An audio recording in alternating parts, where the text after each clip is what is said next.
by the 1st of May or 1st of June, I believe, when the people start.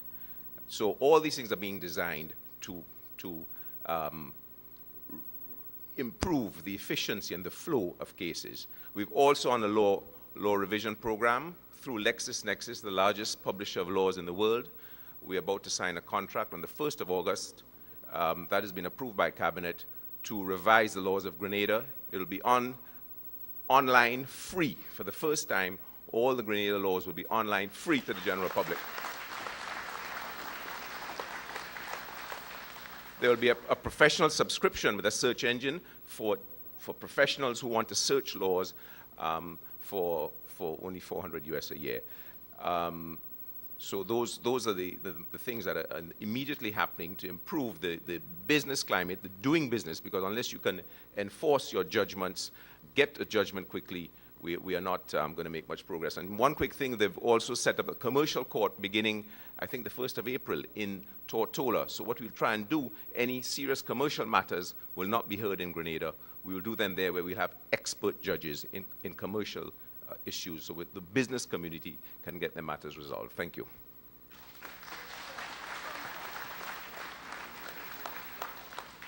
Thank you, Attorney General. I think one of the questions that were raised, I recognize you, I just asked you to hold as we ask the Minister of Education to respond to the issues relating to the school feeding program. Good evening, and thank you for this opportunity to make a few comments on the school feeding program. It is continuing. There are some issues and some concerns in streamlining its efficiency, which is what we are presently analyzing. Issues like the preparation of meals, we find that it could be organized in a much more efficient way by perhaps not having so many individual kitchens, but in fact grouping it zonally so that we have one kitchen perhaps servicing 5, 6, or 7 schools. So that's one way. There are some financial issues, and we need to introduce a system of bursars, which we plan to do anyway, in the school system. I'm sure many of you would recall when, in fact, there were bursars attached to the schools whose sole responsibility was to manage the money and to focus on that issue completely. So we have found it necessary to reintroduce this and take away that burden from principals, and we would disperse them in a way that they would service several schools in a group. The supplies for the school feeding initiative are also, could be far more efficiently managed. And in fact, we've had some excellent suggestions from members of the public as to how we can tie in the agricultural programs and the production of fruit and other items in a way that could far better and far more economically service the needs with respect to the schools. Also, too, of course, the staff needed for the efficient distribution is another area that we have to look at. And because sometimes people who should not be getting meals get meals, and that is a sort of far more efficient management structure that we need to put into place.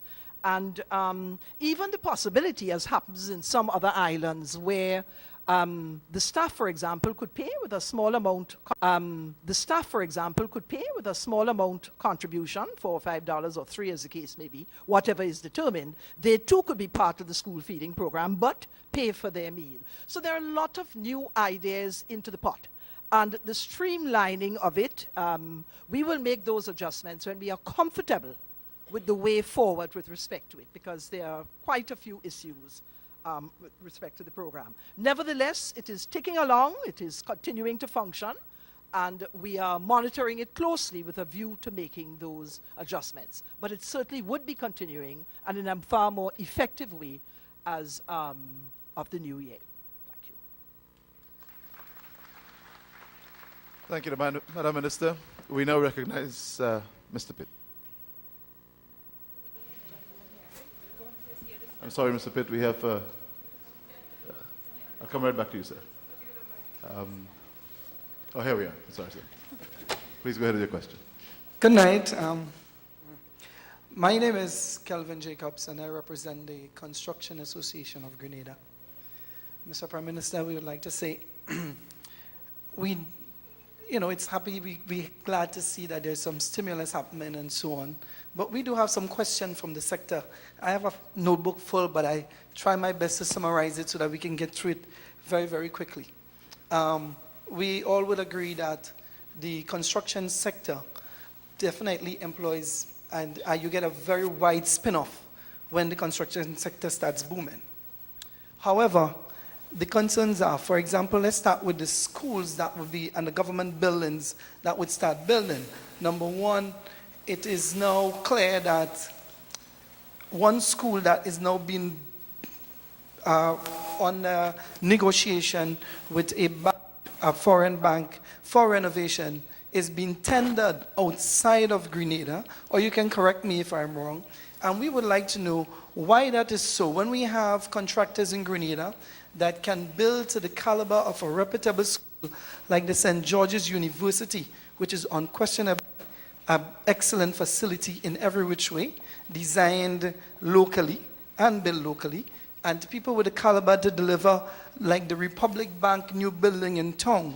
So we're talking about a widespread of contractors with such abilities. Why does these tenders have to be given to other or not tendered locally? Added to that, we need to see some more barriers. If we're talking employment and we're talking construction and stimulation, there are quite a bit of barriers that handbox that process. You have a physical planning unit, for example, with plans from since November that cannot be passed. And the reasons are, I have not visited the site yet, and very minor problems that we should be looking into, because without the physical planning unit permission, a building cannot be built. Therefore, if we're shooting ourselves in the foot by not passing the plan, how do we get to construction stage? That drives away, and from experience, I'm talking from experience, many of our investors, because they have a time limit on their money, and if the investment is not starting to yield returns, then it doesn't make sense for them anymore. They need to move on to a place that does better businesses. Now, the public sector and private sector needs to work hand in hand in order for any stimulus package to work. And when we say private sector, we're not just talking about big businesses, but it might be a very good idea to start thinking about how you can motivate the small man to start building, to give him incentive to start doing building, the price of sand. What can you trade with him in terms of a tax break or something to encourage the smaller guy to now feel he can build a house, to stimulate and generate that level of construction again happening in the country.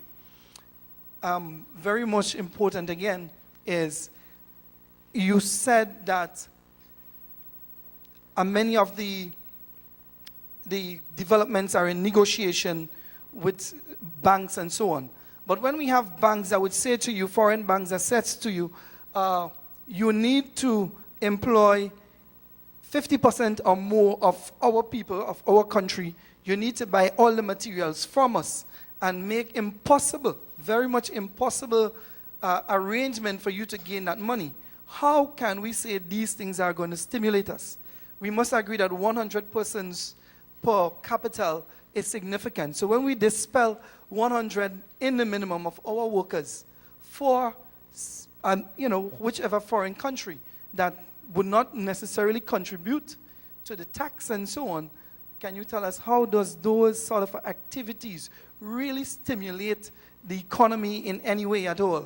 And we'd like him to get a chance to answer the question. Good. Again, we certainly like the. I didn't think I had to ask. Again, it's a notebook, but I didn't think I had to quite say that, but